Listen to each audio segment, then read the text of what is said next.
طواف کرنے والے لوگوں کے لیے، اعتکاف کرنے والے لوگوں کے لیے اور رکوع اور سجدہ کرنے والے لوگوں کے لیے بالکل پاک و صاف رکھو گے۔ آگے اللہ رب العالمین نے بیان کیا، آگے کی جو آیت ہے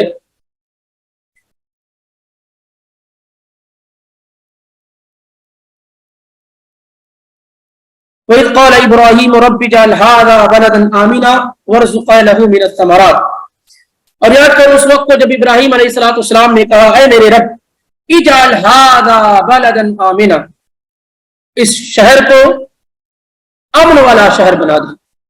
اور یہی دعا سورہ ابراہیم میں بھی ہے کہ وَإِذْ قَالَ إِبْرَاهِيمُ رَبِّ اجْعَلْ هَٰذَا الْبَلَدَ آمِنًا، کہ اللہ تعالیٰ اس شہر کو کیا ہے، امن والا شہر بنا لے۔ وَارْزُقْ أَهْلَهُ مِنَ الثَّمَرَاتِ من آمن منهم باللہ والیوم الآخر، اور ان لوگوں کو پھلوں کی روزیاں دے جو ایمان لائیں ان میں سے اللہ پر اور قیامت کے دن پر۔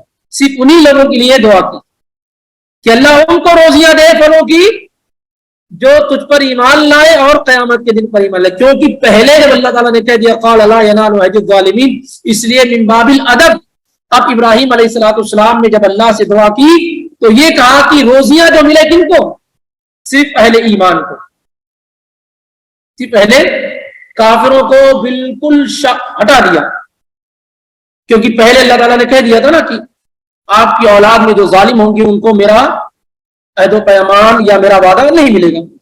تو اللہ تعالیٰ نے کہا قال ومن کفر فامتعه قلیلا ثم اضطره الى عذاب النار وبئس المصیر۔ یہ دعا ابراہیم علیہ السلام کی ہے کہ صرف اہل ایمان کو روزیاں دے، لیکن اللہ تعالیٰ نے کہا نہیں، ومن کفر، جو کافر بھی ہوں گے کفر کریں گے، فامتعه قلیلا، میں انہیں بھی تھوڑا فائدہ دوں گا، یعنی پوری دنیا نہیں دوں گا، پورے پھل نہیں دوں گا۔ کبھی بھی جب آخرت کے مقابلے میں جب دنیا کا ذکر ہوتا ہے تو دنیا کو تھوڑا ہی کہا گیا، کہیں بھی زیادہ نہیں کہا گیا۔ آخرت کے مقابلے میں دنیا کو زیادہ کہنا بے وقوفی، اسی لیے اللہ تعالیٰ لا یغرنک تقلب الذین کفروا بالبلاد متاع قلیل ثم مأواہم جہنم وبئس المہاد۔ یہ دنیا کے اندر جو بڑے شان و شوکت کے ساتھ چل رہے ہیں، اس کو دیکھ کر کے آپ دھوکے میں مت پڑیے کہ اللہ نے ان کو کیا کچھ نہیں دے دیا ہے۔ ہم لوگ کہتے ہیں نا ارے ان کو یہ ملا ان کو، تو اللہ تعالیٰ نے کہا سورہ آل عمران کے اندر کہ جو لوگ دنیا کے اندر بڑی شان و شوکت کے ساتھ چل رہے ہیں ان کو دیکھ کر کے آپ دھوکے میں مت ہو جائیے۔ متاع قلیل، تھوڑا سامان ہے، پوری دنیا بھی مل جائے تو کیا ہے، تھوڑا ہے، تھوڑا ہے۔ ایسے ہی جیسے کوئی آدمی سمندر میں گیا اور انگلی ڈالے اور ایک قطرہ پانی آئے، اتنی بھی دنیا نہیں آخرت کے مقابلے میں، کیونکہ ایک آدمی کو جو سب سے آخری درجے میں جنت میں داخل ہوگا اس کو کتنی بڑی دنیا ملے گی، ایک پوری دنیا، اور پھر اسی کے مثل 10 اور دنیا نعمتوں سے بھری ہوئی جو کبھی ختم نہ ہو۔ اب اندازہ کر لیں آخری شخص جو جنت میں داخل ہوگا اس کو کتنی ملے گی، پوری دنیا اور اسی کے مثل 10 اور دنیا، آخری شخص کو۔ اس لیے آخرت کے مقابلے میں کیا ہے، دنیا کا جب بھی ذکر ہوگا تو متاع قلیل، تھوڑی، اور ویسے بھی اگر بہت زیادہ بھی ہو، بہت زیادہ بھی ہو تو جو چیز پگھلنے والی وہ ختم ہونے والی، جیسے ایک چیز، ایک آدمی آپ کو چاندی دے، دوسرا آدمی آپ کو سونا دے، کہے اگر آپ کو کہ چاندی کبھی ختم نہیں ہوگی اور سونا ختم ہو جائے گا، تو ختم ہو جانے والی چیز اگرچہ بڑی قیمتی کیوں نہ ہو، وہ چیز جو ختم نہ ہو اگرچہ تھوڑی ہو زیادہ قیمتی ہوتی ہے۔ نہیں سمجھ پا رہے نا، دنیا میں اگر سب کچھ بھی مل جائے تو کیا ہے، اس کا ایک لمٹ ہے، اور آخرت میں تھوڑا بھی ملے گا تو کیا ہے، کبھی ختم نہیں ہوگا۔ تو وہ چیز، وہ نعمت جو تھوڑی ہو کبھی ختم نہ ہو، وہ اس نعمت سے بہتر ہے جو بہت زیادہ ہو اور ختم ہو جائے، اور بہت زیادہ ہو ختم ہو جائے۔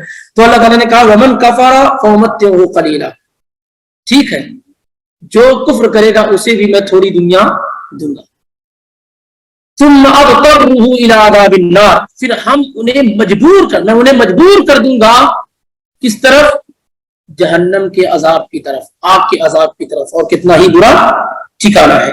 تو یہاں پر ابراہیم علیہ السلام نے دعا کی کس کے لیے، اس شہر کے لیے اور شہر میں بسنے والے تمام ایمان والے لوگوں کے لیے اسی کا نتیجہ ہے کہ پورے مکے میں کھیتی ہوتی تو ہوتی نہیں ہے، لیکن انواع و اقسام کے لذیذ پھل کیا ہے آپ کو ہر موسم میں مل جائیں گے۔ اور اسی طریقے سے ابراہیم علیہ السلام نے مکہ کو حرمت والی جگہ قرار دیا، وہاں یہ ساری کی ساری چیزیں منع ہے کہ آدمی قتل و غارت گری کرے وغیرہ وغیرہ، جو حدود حرم ہے۔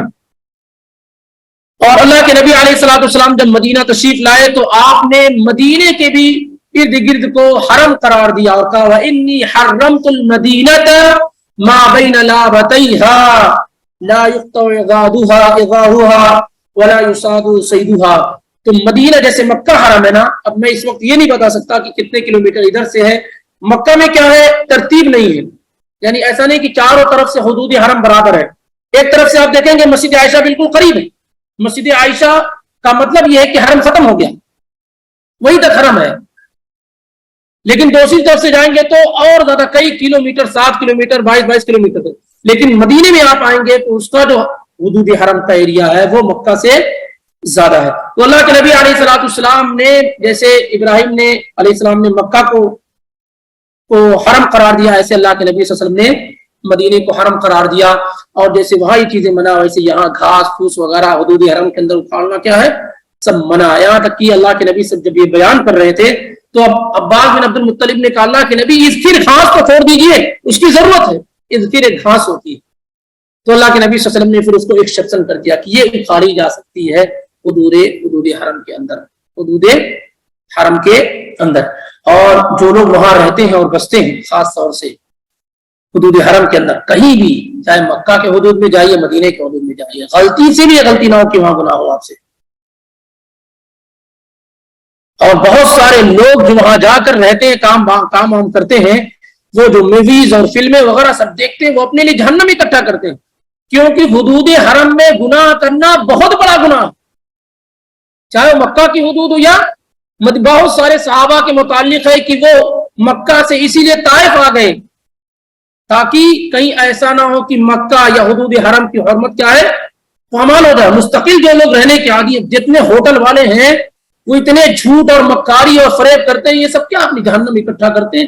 حدود حرم کے ایریے میں رہ کر کے جھوٹ فریب سب کچھ ہوتا ہے، اور لوٹتے ہیں ٹیکسی والے حج کے دنوں میں، یہ سب بڑے بڑے مجرمین اللہ کے ہیں، سب بڑے بڑے مجرمین ہیں، ان کے انہی عمل کی وجہ سے جہنم میں داخل کر دی جائے، کیونکہ وہاں تو یہ کہا گیا کہ جانوروں کو تکلیف نہ پہنچائی جائے، درخت اور شجر نہ اکھاڑے جائیں، اور تم بیچارہ حاجی جو اللہ کا مہمان آتا ہے اس کو تم لوٹ لیتے ہو، بالکل 10-20 ریال کی کرائے کی جگہ پہ 200 300 ریال مانگتے، جتنا بیوقوف نظر آتا ہے اس قدر ڈیمانڈ کر دیتے ہیں۔ تو اصل میں ان کو اس کی حرمت کا اندازہ نہیں ہوتا ہے کہ وہ کس سرزمین پر ہے، روئے زمین کی سب سے مقدس سرزمین پر ہوتے ہوئے اور اس طرح کا جرم اور انیائے کرتے ہیں۔ تو ہم اور آپ کو چاہیے کہ کبھی بھی مکہ یا مدینہ کی حدود میں اگر ہم ہوں تو ہر طرح کے جھوٹ فریب مکر وغیرہ سے کیا ہے پرہیز کریں، بالکل لیا پرہیز کریں۔ اگر آپ ایسا نہیں کر سکتے ہیں تو آپ وہاں سے بھاگ جائیے اور باہر جا کے ہوٹل لیجئے جو حدود حرم سے باہر نکلا ہوا ہے، یہ بہت نہایت ضروری ہے۔ تو اللہ کے نبی علیہ السلام نے بھی مدینے کے بعض ایریے کو حدود حرم قرار دیا اور وہاں کے لیے بھی دعا آپ صلی اللہ علیہ وسلم نے فرمائی۔ یہاں پر یہ ہو گیا نا کہ قال ومن كفر فامتعه قليلا ثم اضطره الى عذاب النار وبئس المصير، اور کتنا ہی برا ٹھکانہ ہے۔ یہاں پر دیکھیں ابراہیم علیہ السلام دعا کر رہے ہیں نا، اور یہاں سے مستقل ان کی دعا ہے، یہاں سے ابراہیم علیہ السلام کی مستقل بڑی اہم دعا ہے۔ آدمی کتنے ہی بلندی پہ کیوں نہ پہنچ جائے، کتنے ہی بڑے مقام پہ کیوں نہ پہنچ جائے، کبھی بھی وہ دعا سے بے نیاز نہیں ہو سکتا ہے۔ آپ یہ نہ کہیں کہ میرے پاس تو اللہ کا دیا ہوا سب کچھ ہے، کیا مانگوں اس سے۔ آپ دیکھیں کتنے بڑے مقام پر فائز ہیں، اس کے بعد بھی دعا کر رہے ہیں رب جعلنی مقیم الصلاۃ رب وجنبنی وبنی ان نعبد، کتنی دعائیں کرتے ہیں ابراہیم علیہ السلام۔ آپ سورہ ابراہیم پڑھیں، یہاں پڑھیں کس قدر دعائیں کرتے ہیں۔ اتنے بڑے مقام پر فائز ہونے کے بعد یہ ڈگری مل گئی اللہ کی طرف سے کہ میں نے سارے جہان والوں کے لیے آپ کو امام چن لیا ہے۔